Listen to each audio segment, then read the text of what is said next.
45 मिनिटांनी फक्त जय महाराष्ट्रवर।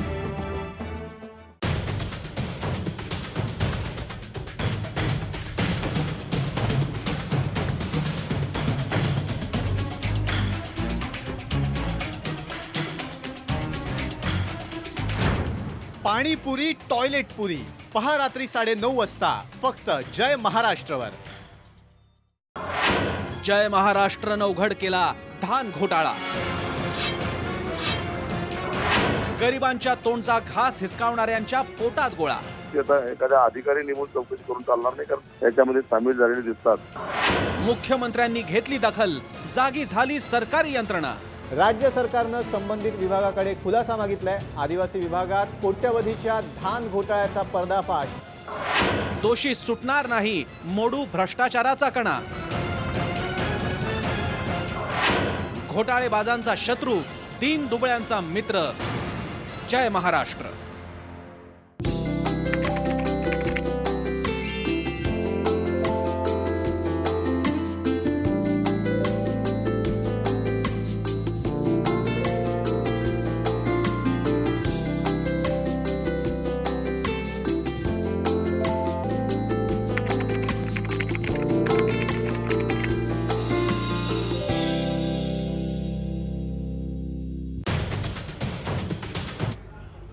अनेक ठिकाणी अनेकदा मी सांगितलेलं आहे की मुंबईची मांडणी अशी विचित्र आहे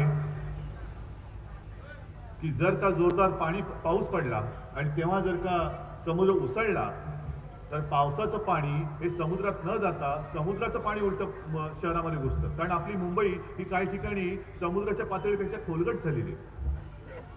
मग आवश्यक तिथे आपण उड्डाण पूल बांधले, काही ठिकाणी पंपिंग स्टेशन बांधली आणि आता मला खात्री आहे आणखीन एक 2-3 पंपिंग स्टेशनची राहिलेली आहेत की तुमच्या सगळ्यांच्या आशीर्वादाने महापालिका तर आपण जिंकणार आहोत, तिकडे मला काही शंका नाहीये।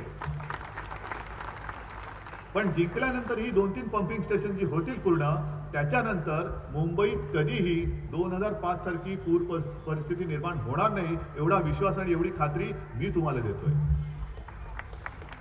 याचं कारण मी सुद्धा मुंबईतच राहतो, माझा जन्मही मुंबईतच झालेला आहे, मी मुंबईकरच आहे। त्याच्यामुळे मुंबईच्या व्यथा, मुंबईच्या वेदना या मला जेवढ्या माहिती आहे तेवढ्या बाहेरून येऊन इथे प्रचार करणाऱ्यांना कळणार नाहीये। आपण उद्योगांना वचन द्यायचं, हे जे आपलं नातं निर्माण झालेलं मी अनेकदा सांगितलेलं आहे, पुन्हा सांगण्याची गरज नाही। पण काही जणांना ते आठवण केल्याशिवाय आठवत नाही, सांगितल्याशिवाय आठवत नाही की अरे हो हे बरोबर आहे, उद्धव ठाकरे बोलतात ते बरोबर आहे। प्रचारापुरती येणारे नेते कोण आहेत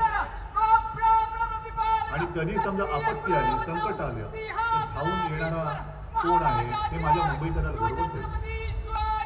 आज जे जेवढे काही नेते येतात, जिंकले असतील, गल्लीतले असतील, दिल्लीतले असतील, त्यांना फक्त एक प्रश्न विचारायचा की अरे बाबा ज्या वेळेला संकट येतं त्या वेळेला तू एक थेंब तरी रक्तदान मुंबईसाठी केलेस का, एक थेंब तरी रक्तदान केलेस का? संकटामध्ये उडी मारून जीव वाचवण्याचं काम सोडून द्या, ते तर कोणाची हिंमत नाहीये। ते काम माझ्या शिवसैनिकांनी करायचं आणि ते करतात, कारण बाळासाहेबांची शिकवणच तशी होती। स्वतःच्या जीवाची पर्वा करायची नाही, कुटुंबाची पर्वा करायची नाही। गेल्या वर्षी जे घडलं ते बांद्रा वेस्ट तो वळून काय त्याला गरज होती? त्याच्या घरामध्ये मी जेव्हा गेलो, खरंच मला अशा ठिकाणी काय बोलावं हा मोठा प्रश्न असतो। कुटुंब म्हटलं तर तरुण, ती महिला बिचारी बसली होती, मांडी होती, छोटं पोर, आणि त्या तरुणाने तो त्याची ड्युटी संपवून घरी येत होता का ड्युटीवरती चालला होता आणि त्या समुद्र किनाऱ्यावरती पाहिलं की 3 मुली पाण्यामध्ये गटांगळ्या खातात, समुद्रात गटांगळ्या खातात। हा विचारत नाही बसला तुम्ही कोण, कुठल्या, मराठी आहेत का अमराठी आहेत, हिंदू आहात का मुस्लिम आहात, शिवसैनिक आहात का कोणतरी आहात, नाही विचारलं त्यांनी। घरादाराचा विचार न करता त्यांनी उडी मारली, 2 मुलींना वाचवलं। दुर्दैवाने 3ऱ्या मुलीला वाचवताना ती मुलगी गेली आणि हाही गेला। असा कोणतरी एखाद्या दुसऱ्या पक्षाचा कार्यकर्ता गेलाय, माझ्या मुंबईकरांना वाचवण्यासाठी गेलाय? कशासाठी म्हणता तुम्ही?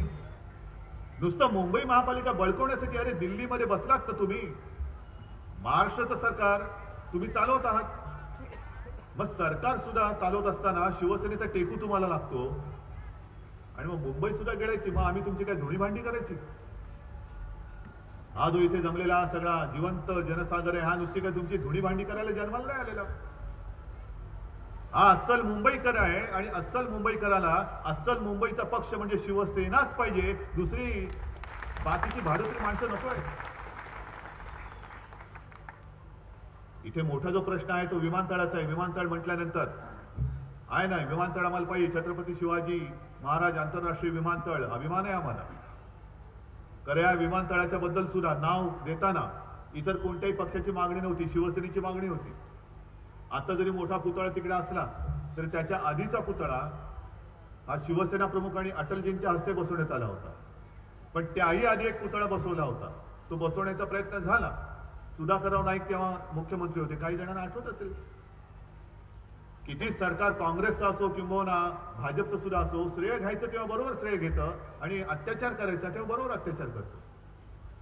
सुधाकरराव नाईक मुख्यमंत्री असताना शिवसैनिकांनी तो छत्रपतींचा एवढाच पुतळा असेल जाऊन बसवण्याचा तिकडे प्रयत्न केला. कारण म्हणजे महाराजांचा पुतळा, महाराजांच्या पुतळ्याला विरोध करणारा या राज्यामध्ये राज्य करू शकतो किंवा कसा राज्य करू शकतो, हाच एक मोठा प्रश्न आहे. आणि तो पुतळा बसवला गेलेल्या शिवसैनिकांनी तर अटक केलीच. पण तेव्हाचं सरकार एवढं निर्लज्ज होतं की आमच्या शिवरायाचा पुतळा सुद्धा त्यांच्यासोबतच्या सैनिकांसोबत तुरुंगामध्ये ठेवून दिला. म्हणजे आग्र्याला औरंगजेबानंतर हे काँग्रेसचं सरकार जो शिवरायाला तुरुंगात टाकणार. आता ते गेले सरकार ते बरे. गेल्या महापालिकेच्या वेळेला काँग्रेसवाले होते, काँग्रेस राष्ट्रवादीवाले एकत्र आले होते. पृथ्वीराज चव्हाण म्हणाले होते की या महापालिकेनंतर शिवसेना दिसणार नाही. मी त्यांना खरं सभेला बोलवणार आहे की बघा, शिवसेना आहे तिथेच आहे, किंबहुना शिवसेना आणखीन खोपावले वाढलेली आहे. शिवसेनेचे 18 खासदार निवडून आलेले आहेत. शिवसेनेचे एकट्याच्या ताकदीवरती 63 आमदार निवडून आलेले आहेत. पण पृथ्वीराजजी तुम्ही कुठे आहात, तोच आम्हाला प्रश्न आहे. ते सध्या काय करतात, हा मोठा प्रश्न आहे. आणि तेच आता या मुख्यमंत्र्यांचं होणार आहे. 23 तारखेला शिवसेनेला अवकाश दाखवू. हे बसले तिकडे, अवकाश कोणाची कोणाला दाखवायचे दाखवतील. मला काही सांगण्याची गरज नाहीये. पण पारदर्शकता ते जे काय म्हणताय त्या पारदर्शकतेबद्दल सुद्धा मी सांगितलेलं आहे. पुन्हा एकदा सांगतो की जी पारदर्शकता तुम्हाला महापालिकेमध्ये पाहिजे ती आहेच. किंबहुना महापालिकेमध्ये जी काही कामं होतात ती बरीचशी किंबहुना सगळीच्या सगळी ऑनलाईन उपलब्ध आहेत. कोणाला RTI वगैरे करण्याची गरज लागणार नाही किंबहुना लागू नये म्हणून ही सगळी माहिती अत्यंत पारदर्शकपणाने ऑनलाईन उपलब्ध करणारी कदाचित देशातली एकमेव महापालिका असेल. आणि या पारदर्शकतेबद्दल इथल्या लोकांना काही कळलेलंच नाही. भाजपच्या केंद्र सरकारने एवढा मस्त मोठा जाडजूड अहवाल दिला, माझ्या गाडीमध्ये आहे. आणि त्या अहवालामध्ये म्हटलेलं आहे की संपूर्ण देशात पारदर्शक कारभाराच्या बाबत मुंबई महापालिका ही अव्वल दर्जावरती नंबर 1 वर आहे. पारदर्शकता याला म्हणतात पारदर्शकता. पण एका गोष्टीचं उत्तर हे आता मुख्यमंत्र्यांनी द्यायला पाहिजे. आमच्याकडनं जशी तुम्ही पारदर्शकता मागता जी असताना सुद्धा तुम्हाला दिसत नाही, मग तुम्ही जे म्हणता युती तुटल्यामुळे मी मुख्यमंत्री झालो, पण आमचा टेकू लागण्याच्या आधी तुम्ही मुख्यमंत्री कसे झाला होता, ते बहुमत तुमचं कसं होतं, ह्याची पारदर्शकता आम्हाला सांगता का? कोणाच्या पाठिंब्याने तुम्ही शपथ घेतली होती? काय होतं ते गुपित? काय त्याच्यात पारदर्शकता होती? कसं बहुमत तुम्ही सिद्ध केलेलं? आणा ना ती पारदर्शकता जनतेसमोर येऊ द्या. आम्ही आपलं वाद नको म्हणून तुम्हाला पाठिंबा दिला, कारण अनेक वर्षानंतर दिल्ली आणि महाराष्ट्रामध्ये जे सरकार नको होतं ते आपण मिळून घालवलं होतं. काँग्रेस नको म्हणून आम्ही तुम्हाला पाठिंबा दिला. पण आमचा पाठिंबा घेण्याच्या आधी, आम्ही तुम्हाला पाठिंबा देण्याच्या आधी तुमचं सरकार नेमकं कसं काय बहुमत मिळून सरकार तुम्ही बनवलं होतं ते एकदा सांगा लोकांना. हिंमत असेल तर तेही सांगून टाका की कोणाकोणाचा तुम्हाला पाठिंबा होता. त्याच्याबद्दल कोणी ब्र काढायचा नाही, फक्त वारे बाप आरोप करत सुटायचे. बरं, आरोपात सुद्धा जर काही तथ्य असेल तर ठीक आहे. मुंबईच्या कारभारापेक्षा मुंबईचा कारभार तर व्यवस्थित आहेच, पण त्यांच्या नागपूरच्या कारभाराबद्दल आपल्या लोकांनी वाभाडे काढले आहेत. तिकडे त्यांची फेफे उडालेली आहेत की आता त्या प्रश्नावरती प्रश्न आपण तिकडे त्यांना विचारतोय, उत्तर देता येत नाहीये. आणि विशेष म्हणजे या संपूर्ण अर्थ मंत्रालयाच्या अहवालामध्ये मला नाही वाटत नागपूरचा कुठे उल्लेख असेल. म्हणजे नागपूर त्यांना उल्लेख करावाचं सुद्धा वाटलेलं नाहीये. एवढा कारभार यांचा भाजपचा नागपूरमधला वाईट आहे. आज हा परिसर आहे, मला कल्पना आहे, हा विमानतळाचा परिसर आहे. सुधारणा होते, विकास पाहिजे, विकास पाहिजे, विकास पाहिजे. पाहिजे ना विकास, मला पाहिजे. कोणाला विकास नकोय? तुम्हाला विकास नकोय? जसे तुम्ही राहता तसंच तुम्हाला राहायचंय? नकोय आम्हाला असं. आम्हाला सुद्धा चांगली घरं पाहिजेत. पण ही घरं पाहिजेत म्हटल्यानंतर केवळ तुमची दुकानं चालवायची म्हणून जर का तुम्ही माझ्या गोरगरीबाला उचलून कुठेतरी फेकणार असाल तर तुमच्या विकासाची एक सुद्धा वीट मी इथे रचू देणार नाही, हे सुद्धा या सभेमध्ये मी जाहीरपणाने सांगतोय. संजय पोतनीस, मंगेश आहेत, सगळे आहेत, तिथल्या सगळ्या आमदारांनी जो प्रश्न विधानसभेत विचारला होता, मुख्यमंत्र्यांनी विधानसभेत एक उत्तर दिलं आणि जाहीर सभेत एक उत्तर दिलेलं आहे. मेट्रोच्या बाबतीमध्ये जे घडलं तेही तुम्हाला मला सांगायचंय, कारण तसंच मला इथे करायचंय.